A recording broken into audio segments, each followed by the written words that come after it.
ভারতের শুধু army, air force, navy, আমি প্যারামিলিটারি ফোর্সকে আনছি না এর মধ্যে, সেখানে ভারতীয় সামরিক বাহিনীর শক্তি 22 লক্ষ। বাংলাদেশের কাছে নেভি সাবমেরিন একটাও নেই, ভারতের কাছে আছে 26টা। বাংলাদেশের কাছে নিউক্লিয়ার সাবমেরিন একটাও নেই, ভারতের কাছে আজকের দিনে আছে 7খানা। বাংলাদেশের কাছে নেভি, যেটাকে করভেট ওয়ারশিপ বলে, সে করভেট ওয়ারশিপ রয়েছে 9টা। ভারতবর্ষের কাছে করভেট ওয়ারশিপ রয়েছে 47টা।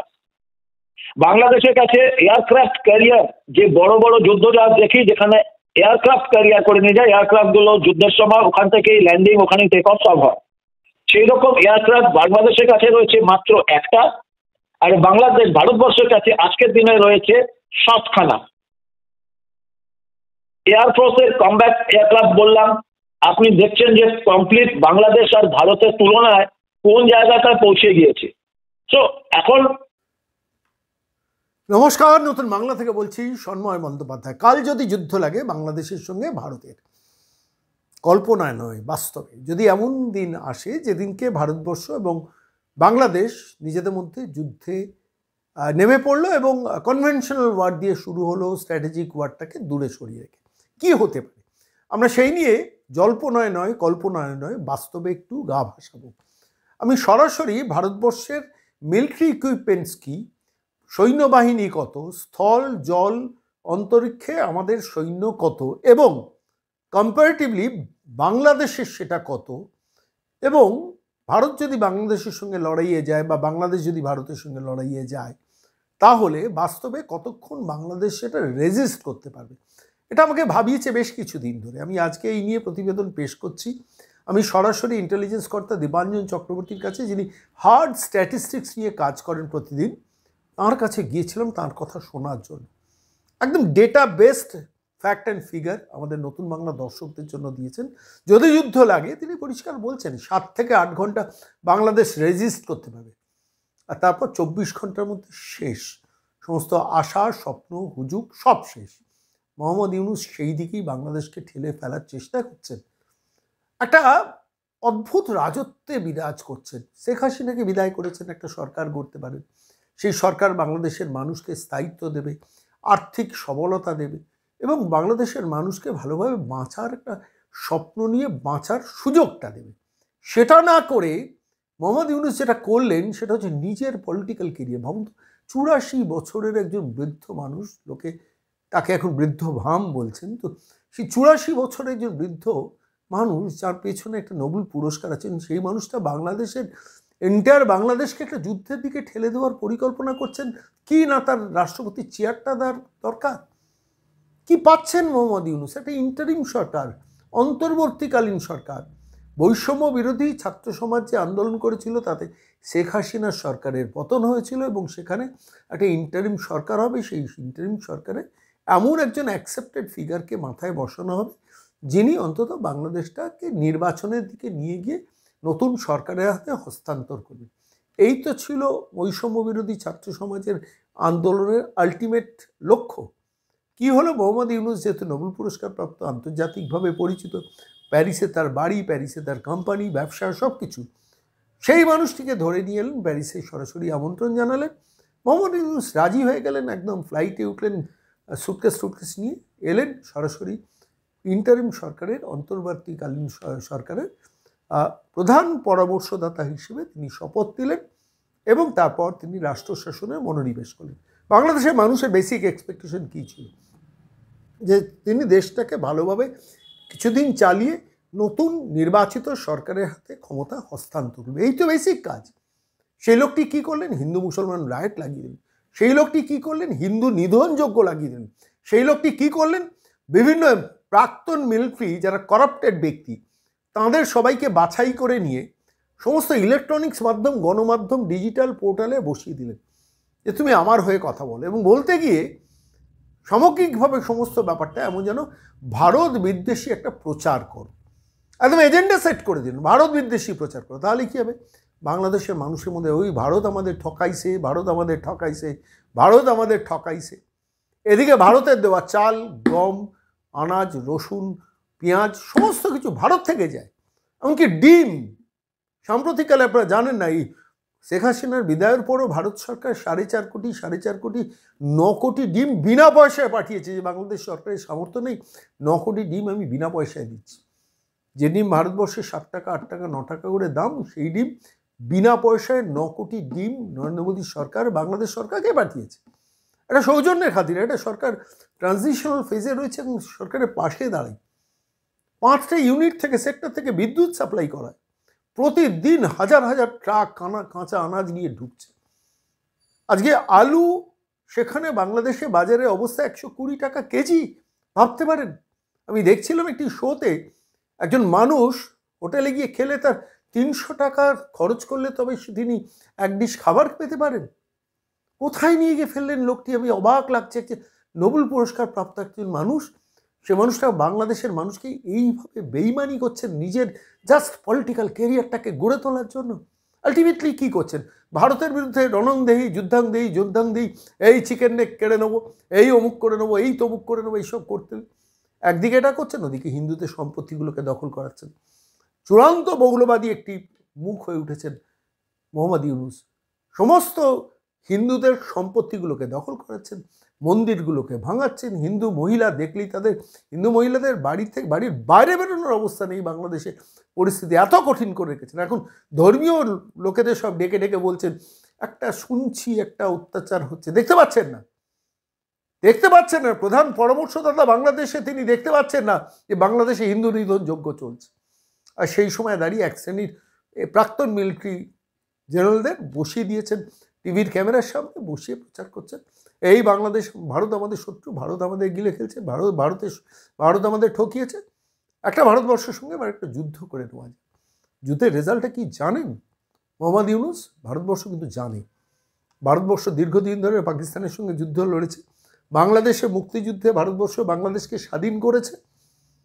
ভারতবর্ষ চীনের সঙ্গে লাদাখ থেকে শুরু করে অরুণাচল প্রদেশে টেক্কা দেয়। সে ভারত জানে যুদ্ধের এফেক্টে কী হতে পারে। মোহাম্মদ ইউনূস জান না, পালাবেন তো, এই ফেজটা শেষ হলেই পালাবেন প্যারিসে। সেই লোকটি এই মুহূর্তে মসনদে বসছেন, কিন্তু যুদ্ধের রেজাল্টটা কী হতে পারে?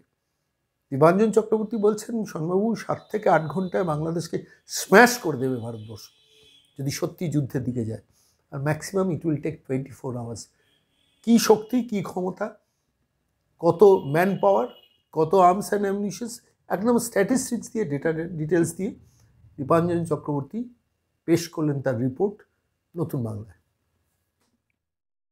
নমস্কার দীপাঞ্জন দা, সন্ময় বলছি। নমস্কার সন্ময় দা, বলুন। বলছি বাংলাদেশ যুদ্ধের হুজুগ তুলেছে, ভারত যুদ্ধের হুজুগ তোলেনি, কিন্তু বাস্তবে 140 কোটির ভারতবর্ষ ভার্সেস 18 কোটির বাংলাদেশ। শুধু পপুলেশনটাই শেষ কথা নয়, আমি বলছি মিলিটারির দিক থেকে একদিকে স্থল সেনা, নৌসেনা, বিমান বাহিনী সেনা এবং আর্মস অ্যান্ড অ্যামিউনিশন সব মিলিয়ে ভারত কোথায় দাঁড়িয়ে, বাংলাদেশ কোথায় দাঁড়িয়ে, একটু বলবেন? দেখুন সন্ময় দা, আমি পরে বিস্তারিততে যাচ্ছি। প্রথমে আমি এটা বলি, সারা বিশ্বে air force, army, navy, coast guard সব মিলিয়ে মতলব কমপ্লিট মিলিটারি পাওয়ারের দিক থেকে ভারতবর্ষ রয়েছে 4 নম্বরে। আমেরিকা, রাশিয়া, চীন, চতুর্থে ভারত, এবং বাংলাদেশের স্থান 37 নম্বরে। বিস্তারিত আলোচনায় যাওয়ার আগে এটাই বুঝতে পারলেন যে কোথায় ভারত 4 নম্বরে আর কোথায় বাংলাদেশ 37 নম্বরে। এবার আমি আপনাকে একটা একটা করে বলছি। আজকে বাংলাদেশ এয়ারফোর্সের কাছে মোটামুটি 180 খানা এয়ারক্রাফট রয়েছে, যেগুলোকে আমরা কমব্যাট এয়ারক্রাফট বলি, যুদ্ধ বিমান। 180, 190, 200, এর বেশি নয়। সেখানে ভারতবর্ষের কাছে আজকে 1400 কমব্যাট এয়ারক্রাফট রয়েছে। তার মধ্যে রাফালের মতো সর্বোচ্চ মানের এয়ারক্রাফট রয়েছে, যার কোনো কম্পেয়ার পৃথিবীতে অন্য কোনো কমব্যাট এয়ারক্রাফটের সঙ্গে করাই যায়। বাংলাদেশের কাছে আর্মির অ্যাটাক হেলিকপ্টার, যেটা সরাসরি যুদ্ধে ব্যবহার হয়, ট্রান্সপোর্টেশনের জন্য নয়, যেটা সরাসরি অ্যাটাক হেলিকপ্টার, বাংলাদেশের কাছে রয়েছে 32, আর ভারতের কাছে আজকের দিনে রয়েছে 195। বাংলাদেশের কাছে আর্মি মেন ব্যাটল ট্যাঙ্ক যেগুলো যুদ্ধে ব্যবহার হয়, বাংলাদেশের কাছে ব্যাটল ট্যাঙ্ক রয়েছে মোটামুটি 800-র কাছাকাছি। আর ভারতের কাছে মেন ব্যাটল ট্যাঙ্ক রয়েছে 7,000-এর ওপর। বাংলাদেশের যে ডিফেন্স বাজেট তাহলে বোঝা যাবে, কারণ আজকের পৃথিবীতে একটা রাষ্ট্র তার রাষ্ট্রীয় সুরক্ষায় কতটা মজবুত সেটা শুধুমাত্র মিলিটারি পাওয়ার নয়, সেই দেশের অর্থনীতির ভিত কতটা মজবুত তার উপরে বেশি নির্ভর করে। বাংলাদেশের আর্মি আর্ম ফোর্সেস বা military budget approximately $1.8 billion. $1.8 billion.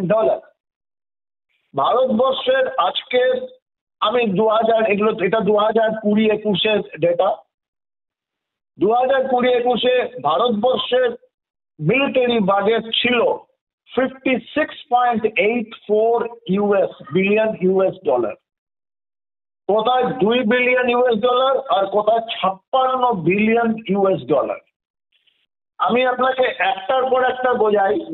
বাংলাদেশে মোটামুটি বাংলাদেশ আর্মির কমপ্লিট স্ট্রেংথ অবভিয়াসলি 10% এদিক ওদিক হয়, কারণ এক্সাক্ট ফিগার কোনো রাষ্ট্রই আগে স্বীকার করে না। তা সত্ত্বেও বাংলাদেশের পুরো আর্মির স্ট্রেংথ হচ্ছে মোটামুটি 1,80,000 থেকে 2,10,000 পুরো আর্মি স্ট্রেংথ। ভারতের শুধু আর্মি, এয়ারফোর্স, নেভি, আমি প্যারামিলিটারি ফোর্সকে আনছি না এর মধ্যে, সেখানে ভারতীয় সামরিক বাহিনীর শক্তি 22 লক্ষ। বাংলাদেশের কাছে নেভি সাবমেরিন একটাও নেই, ভারতের কাছে আছে 26টা। বাংলাদেশের কাছে নিউক্লিয়ার সাবমেরিন একটাও নেই, ভারতের কাছে আজকের দিনে আছে 7খানা। বাংলাদেশের কাছে নেভি যেটাকে করভেট ওয়ারশিপ বলে, সে করভেট ওয়ারশিপ রয়েছে 9টা। ভারতবর্ষের কাছে করভেট ওয়ারশিপ রয়েছে 47টা। বাংলাদেশের কাছে এয়ারক্রাফট ক্যারিয়ার, যে বড় বড় যুদ্ধজাহাজ দেখি যেখানে এয়ারক্রাফট ক্যারিয়ার করে নিয়ে যায়, এয়ারক্রাফট গুলো যুদ্ধের সময় ওখান থেকেই ল্যান্ডিং, ওখানেই টেক অফ সব হয়, সেই রকম এয়ারক্রাফট বাংলাদেশের কাছে রয়েছে মাত্র একটা। আর ভারতবর্ষের কাছে আজকের দিনে রয়েছে 7খানা। এয়ারফোর্সের কমব্যাট এয়ারক্রাফট বললাম, আপনি দেখছেন যে কমপ্লিট বাংলাদেশ আর ভারতের তুলনায় কোন জায়গাটা পৌঁছে গিয়েছে। সো এখন আমি আপনাকে আরো দু একটা ছোট্ট উদাহরণ দিই। বাংলাদেশের কাছে ডেস্ট্রয়ার, যেটা সাংঘাতিক গুরুত্বপূর্ণ কিন্তু নেভির জন্য বা সমুদ্রের জলপথে যুদ্ধের জন্য, সে ডেস্ট্রয়ার বাংলাদেশের কাছে আছে 3টে, আর ভারতের কাছে আছে আজকের দিনে 22টা। ফ্রাইগেট, নেভির ফ্রাইগেট রয়েছে বাংলাদেশের কাছে 9টা, আর ভারতবর্ষের কাছে রয়েছে 42টা। ক্রুজার বাংলাদেশের কাছে আছে 2টো, ভারতবর্ষের কাছে রয়েছে 17টা।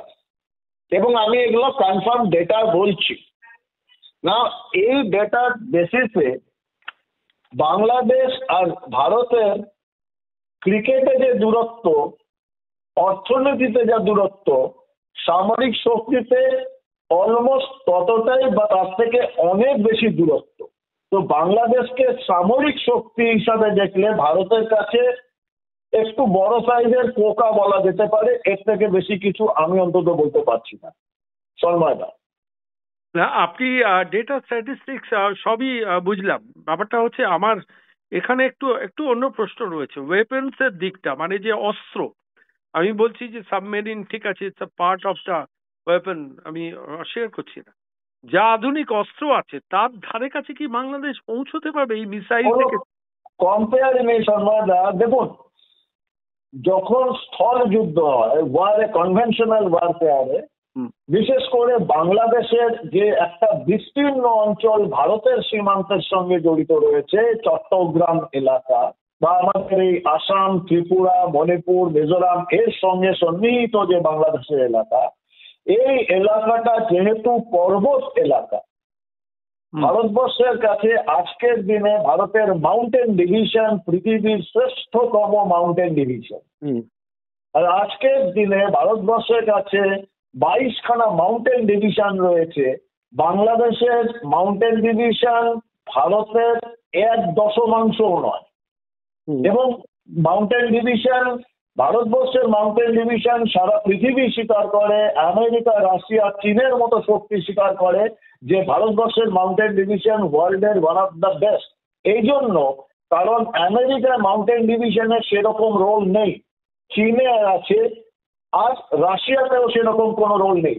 কিন্তু যে জিওগ্রাফি, যেখানে কনভেনশনাল ওয়ারফেয়ার হওয়ার কথা, যদি বাংলাদেশ সেই দুঃসাহস দেখায়, তাহলে ভারতীয় মাউন্টেন ডিভিশন, ভারতীয় স্পেশাল ফোর্সেস, যেটাকে আমরা প্যারা রেজিমেন্ট বলি, 9 প্যারা, 11 প্যারা, 4 প্যারা, যারা 71 সালের যুদ্ধে বাংলাদেশে ঢুকে তদানীন্তন খান সেনাকে যারা অ্যাকচুয়ালি কোমরে দড়ি পরিয়ে ওই 92,000 খান সেনার পাতলুন খুলে নিয়েছিল, তারা আমাদের প্যারাশুট ডিভিশন। এর সামনে বাংলাদেশের যে আজকের সামরিক শক্তি খুব বেশি হলে 6 থেকে 8 ঘন্টা বা 24 ঘন্টা দাঁড়াতে পারবে, যদি ভারত সরাসরি প্রত্যক্ষভাবে যুদ্ধে নামে।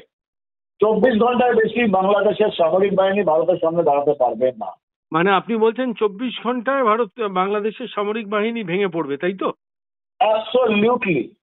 এবং এটা কোনো সন্দেহের অবকাশ নেই, এবং সেটা বাংলাদেশের ইউনুস আপনার থেকে আমার থেকে বেশি ভালো জানে। কিন্তু ইউনুস বাঘের পিঠে সওয়ারি, আর সেই বাঘের নাম সন্ত্রাসবাদ। নামলে ওকে সন্ত্রাসবাদীরা খেয়ে ফেলবে, আর সেই বাঘের পিঠে চড়ে চললে ভারত সরকার যা ব্যবস্থা নেওয়ার বুঝে নেবে। অনেক ধন্যবাদ দীপাঞ্জন দা, অনেক ধন্যবাদ। ধন্যবাদ সন্ধ্যা। জয় হিন্দ।